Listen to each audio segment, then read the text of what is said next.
കഴിഞ്ഞ കുറേ കാലങ്ങളായി അന്താരാഷ്ട്ര മാധ്യമങ്ങളിലും ഇന്റർനെറ്റിലും ഒരുപോലെ ചർച്ച ചെയ്യപ്പെടുന്ന ലോകത്തിലെ ഏറ്റവും വലിയൊരു ദുരൂഹതയെക്കുറിച്ചാണ് ഇന്ന് സംസാരിക്കുന്നത്. ജെഫ്രി എപ്സ്റ്റീൻ എന്ന പേര് നിങ്ങളിൽ പലരും കേട്ടിട്ടുമുണ്ടാകും. നമ്മൾ അതിനെക്കുറിച്ച് ചർച്ചകൾ നടത്തിയിട്ടുമുണ്ടാകും. അമേരിക്കയിലെ ശതകോടീശ്വരനായ ഒരു ബിസിനസ്സുകാരൻ എന്നതിലുമുപരി ലോകത്തെ ഏറ്റവും സ്വാധീനമുള്ള വ്യക്തികളെ തന്റെ വിരൽത്തുമ്പിൽ നിർത്തിയ ഒടുവിൽ ജയിലിനുള്ളിൽ ദുരൂഹ സാഹചര്യത്തിൽ മരണപ്പെട്ട ഒരു വ്യക്തിയാണ് ജെഫ്രി എപ്സ്റ്റീൻ. അയാൾ മരിച്ചിട്ട് വർഷങ്ങൾ കഴിഞ്ഞിട്ടും ഇന്നും അയാളുടെ പേര് കേൾക്കുമ്പോൾ ലോകത്തെ പ്രമുഖ രാഷ്ട്രീയ നേതാക്കളും ശതകോടീശ്വരന്മാരും സിനിമാ താരങ്ങളും ഒക്കെ ഒരുപോലെ ഭയപ്പെടുന്നുണ്ട്. അതിന് കാരണം അടുത്തിടെ അമേരിക്കൻ ഭരണകൂടം ഔദ്യോഗികമായി പുറത്തുവിട്ട ലക്ഷക്കണക്കിന് പേജുകളുള്ള എപ്സ്റ്റീൻ ഫയലുകളാണ്. ഈ ഫയലുകൾ പുറത്തു വന്നതോടെ ഇന്റർനെറ്റിൽ വലിയ രീതിയിലുള്ള ചർച്ചകളും റൂമറുകളുമാണ് പ്രചരിക്കുന്നത്. ഇതിൽ ഏറ്റവും കൂടുതൽ പരാമർശിക്കപ്പെടുന്നത് അമേരിക്കൻ പ്രസിഡന്റ് ഡൊണാൾഡ് ട്രംപിന്റെ പേരാണ്. ട്രംപും എപ്സ്റ്റീനും തമ്മിലുള്ള ബന്ധം എന്തായിരുന്നു? സോഷ്യൽ മീഡിയയിൽ പ്രചരിക്കുന്ന റൂമറുകളിൽ എത്രത്തോളം സത്യമുണ്ട്? കേസിന്റെ പശ്ചാത്തലം എന്താണ്? ഈ വിവാദങ്ങളിലേക്ക് കടക്കുന്നതിന് മുൻപ് ആരായിരുന്നു ജെഫ്രി എപ്സ്റ്റീൻ എന്ന് നമ്മൾ മനസ്സിലാക്കിയിരിക്കണം. വലിയൊരു സാമ്പത്തിക പശ്ചാത്തലമൊന്നും ഇല്ലാതെ വന്ന് വാൾ സ്ട്രീറ്റിലെ വലിയൊരു ഇൻവെസ്റ്റ്മെന്റ് ബാങ്കറായി മാറിയ ആളാണ് എപ്സ്റ്റീൻ. പണക്കാരെ കൂടുതൽ പണക്കാരാക്കാൻ സഹായിക്കുന്ന ബിസിനസ്സുകളിലൂടെ അയാൾ ലോകത്തിലെ ഏറ്റവും സ്വാധീനമുള്ള വമ്പന്മാരുമായി അടുത്ത സൗഹൃദം സ്ഥാപിച്ചു. അമേരിക്കൻ പ്രസിഡന്റുമാരായ ബിൽ ക്ലിന്റൺ, ഡൊണാൾഡ് ട്രംപ്, ബ്രിട്ടനിലെ ആൻഡ്രൂസ് രാജകുമാരൻ, മൈക്രോസോഫ്റ്റ് സ്ഥാപകൻ ബിൽ ഗേറ്റ്സ് തുടങ്ങി ലോകത്തെ നിയന്ത്രിക്കുന്ന പലരും ഇയാളുടെ സുഹൃത്തുക്കളായിരുന്നു. ഇതിൽ ഡൊണാൾഡ് ട്രംപും എപ്സ്റ്റീനും തമ്മിലുള്ള ബന്ധം അല്ലെങ്കിൽ സൗഹൃദം ആരംഭിക്കുന്നത് 1980കളുടെ അവസാനത്തിലാണ്.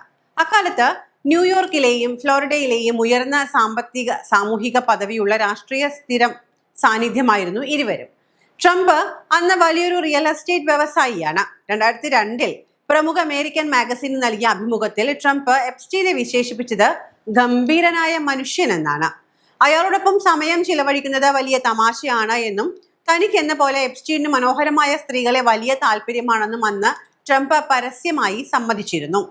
എന്നാൽ 2000ങ്ങളുടെ പകുതിയോടെ ഈ സൗഹൃദത്തിൽ വലിയൊരു വിള്ളലുണ്ടായി. ഫ്ലോറിഡയിലെ ഒരു വലിയ ആഡംബര വീട് വാങ്ങുന്നതുമായി ബന്ധപ്പെട്ട ലേലത്തിൽ ട്രംപും എപ്സ്റ്റീനും തമ്മിൽ തർക്കമുണ്ടാവുകയും ട്രംപ് ലേലം ജയിക്കുകയും ചെയ്തു. അതിനുശേഷം ട്രംപ് തന്റെ ഫ്ലോറിഡയിലുള്ള മാറെ ലൗഗോ റിസോർട്ടിൽ നിന്ന് എപ്സ്റ്റീനെ വിലക്കുകയും ഇരുവരും തമ്മിലുള്ള ബന്ധം പൂർണ്ണമായും അവസാനിക്കുകയും ചെയ്തു എന്നാണ് രേഖകൾ പറയുന്നത്. എപ്സ്റ്റീൻ കേസ് ഇത്ര വലിയ വിവാദമാകാൻ കാരണം അയാൾ തന്റെ പണവും സ്വാധീനവും ഉപയോഗിച്ച് പ്രായപൂർത്തിയാകാത്ത പെൺകുട്ടികളെ ലൈംഗികമായി ചൂഷണം ചെയ്തു എന്ന് പറയുന്ന വലിയ അന്താരാഷ്ട്ര ശൃംഖല നടത്തിയിരുന്നു എന്നാണ്. ഇതിനായി അയാൾക്ക് ലോലിത എക്സ്പ്രസ് എന്ന പേരുള്ള ഒരു സ്വകാര്യ ബോയിങ് വിമാനവും കരീബിയൻ കടലിൽ ലിറ്റിൽ സെയിന്റ് ജെയിംസ് എന്ന പേരിൽ ഒരു സ്വകാര്യ ദ്വീപും ഉണ്ടായിരുന്നു.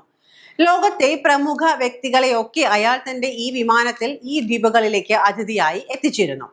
ഇപ്പോൾ പുറത്തുവരുന്ന പുതിയ ഫയലുകളിൽ ഫെഡറൽ പ്രോസിക്യൂട്ടർമാർ പ്രധാനമായും ചൂണ്ടിക്കാണിക്കുന്നത് ഈ വിമാനയാത്രകളെ കുറിച്ചാണ്. മുൻപ് കരുതിയിരുന്നതിനേക്കാൾ കൂടുതൽ തവണ 1990കളിൽ ഡൊണാൾഡ് ട്രംപ് എപ്സ്റ്റീന്റെ സ്വകാര്യ വിമാനത്തിൽ യാത്ര ചെയ്തിട്ടുണ്ട് എന്നാണ് പുതിയ രേഖകൾ വ്യക്തമാക്കുന്നത്.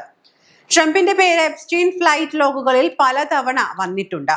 എന്നാൽ ഈ യാത്രയൊക്കെ ന്യൂയോർക്കിൽ നിന്നും ഫ്ലോറിഡയിലേക്കോ തിരിച്ചോ ഉള്ള സാധാരണ ആഭ്യന്തര യാത്രകൾ മാത്രമായിരുന്നു എന്നും എപ്സ്റ്റീന്റെ കുപ്രസിദ്ധമായ ദ്വീപിലേക്ക് ട്രംപ് ഒരിക്കൽ പോലും പോയിട്ടില്ല എന്നുമാണ് ഔദ്യോഗിക അന്വേഷണ റിപ്പോർട്ടുകൾ പറയുന്നത്.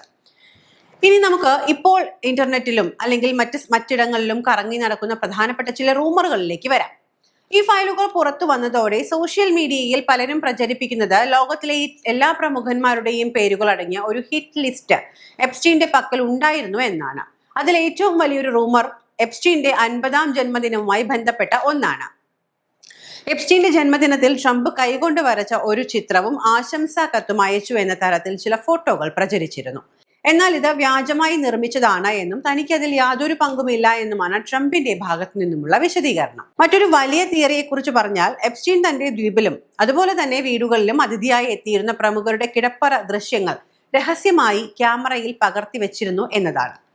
തന്റെ ബിസിനസ് ആവശ്യങ്ങൾക്കും സംരക്ഷണത്തിനുമായി ഈ വൻപന്മാരെ ബ്ലാക്ക്മെയിൽ ചെയ്യാനാണ് അയാൾ ഇത് ഉപയോഗിച്ചിരുന്നത് എന്ന് വലിയൊരു വിഭാഗം ആളുകൾ വിശ്വസിക്കുന്നുണ്ട്.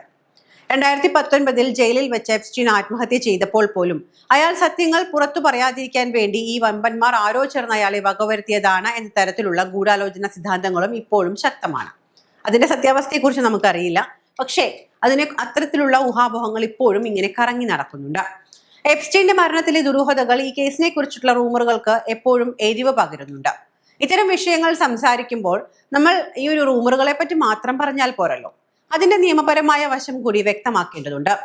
US നീതിന്യായ വകുപ്പ് പുറത്തുവിട്ട ലക്ഷക്കണക്കിന് പേജുകളുള്ള ഈ ഫയലുകളിൽ പലതും അൺവെരിഫൈഡ് ക്ലെയിംസ് അഥവാ നിയമപരമായി സ്ഥിരീകരിക്കാത്ത വെറും മൊഴികളും ആരോപണങ്ങളും മാത്രമാണ്.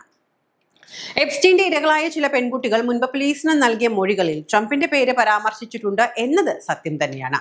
എന്നാൽ എപ്സ്റ്റീൻ നടത്തിയ പെൺവാണിഭ ശൃംഖലയിലോ ലൈംഗിക ചൂഷണങ്ങളിലോ ഡൊണാൾഡ് ട്രംപിന് നേരിട്ട് പങ്കുണ്ട് എന്ന് തെളിയിക്കുന്ന യാതൊരുവിധ ക്രിമിനൽ കുറ്റകൃത്യങ്ങളും ഇതുവരെ കോടതിയിൽ തെളിയിക്കപ്പെട്ടിട്ടില്ല എന്നത് ട്രംപിന് ഒരു ആശ്വാസമാണ്. എന്നാൽ എപ്സ്റ്റീന്റെ സുഹൃത്തായിരുന്നു എന്നത് ട്രംപ് നിഷേധിക്കുന്നില്ല. പക്ഷേ അയാളുടെ ഇത്തരം തെറ്റായ നിയമവിരുദ്ധമായ സ്വകാര്യ ജീവിതത്തെക്കുറിച്ചോ ബിസിനസിനെ കുറിച്ചോ തനിക്ക് യാതൊരു അറിവുമില്ലായിരുന്നു എന്നാണ് ട്രംപ് ഇപ്പോഴും പറഞ്ഞുകൊണ്ടിരിക്കുന്നത്.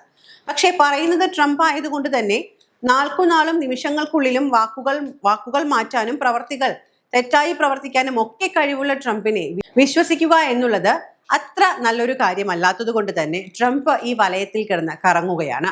അതുകൊണ്ട് തന്നെ നിലവിൽ ട്രംപിനെതിരെ ഈ കേസിൽ യാതൊരുവിധ നിയമ നടപടിയിലും അമേരിക്കയിൽ ഉണ്ടായിട്ടില്ല എന്നതും എടുത്തു പറയേണ്ടതാണ്. ചുരുക്കത്തിൽ നിയമപരമായി ക്രിമിനൽ കുറ്റകൃത്യങ്ങളൊന്നും തെളിയിക്കപ്പെട്ടിട്ടില്ല എങ്കിലും എപ്സ്റ്റീൻ ഫയലുകൾ പുറത്തുവരുന്നത് ഡൊണാൾഡ് ട്രംപിന് വലിയൊരു രാഷ്ട്രീയ തലവേദന തന്നെയാണ് സൃഷ്ടിക്കുന്നത്. കാരണം ഹഷ് മണി കേസ് ഉൾപ്പെടെയുള്ള മറ്റു നിരവധി കേസുകളിൽ വിചാരണ നേരിടുന്ന ട്രംപിനെതിരെ രാഷ്ട്രീയ എതിരാളികൾ വലിയൊരു ആയുധമായാണ് ഈ എപ്സ്റ്റീൻ ബന്ധത്തെ ഉപയോഗിക്കുന്നത്. അധികാരം, പണം, ലോകത്തെവിടെയും നിയന്ത്രിക്കുന്ന വൻപന്മാരുടെ രഹസ്യങ്ങൾ, ഇതിന്റെയെല്ലാം വലിയൊരു ചുഴലഴിയാത്ത രഹസ്യമായ എപ്സ്റ്റീൻ കേസ് ഇനിയും ചർച്ച ചെയ്യപ്പെടും. ട്രംപിന് ഇതിൽ നിന്നും പെട്ടെന്നൊരു മോചനം ആരും പ്രതീക്ഷിക്കേണ്ട.